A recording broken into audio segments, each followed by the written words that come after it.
তাই তারা বিষয়টি হারেসাকে জানাবে বলে ভাবল। হজ ছেড়ে লোকেরা বাড়িতে ফিরে হারেসাকে সব কথা খুলে বলল।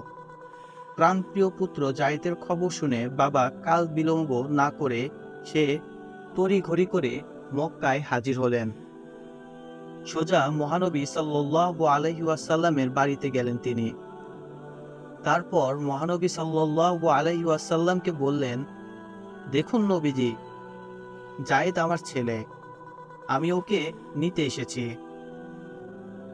জায়েদকে দয়া করে ফিরিয়ে দিন। এজন্য যা মূল্য চান আমি তা দিতে প্রস্তুত আছি। জায়েদের জন্য কি মুক্তিপণ নেবেন মহানবী সাল্লাল্লাহু আলাইহি ওয়াসাল্লাম? বরং তিনিই তো মানুষকে তার সর্বস্ত্র বিলিয়ে দেন। জায়েদকে তিনি হাসি মুখে হারেসার হাতে তুলে দিলেন। হারেসা তো হতবাক,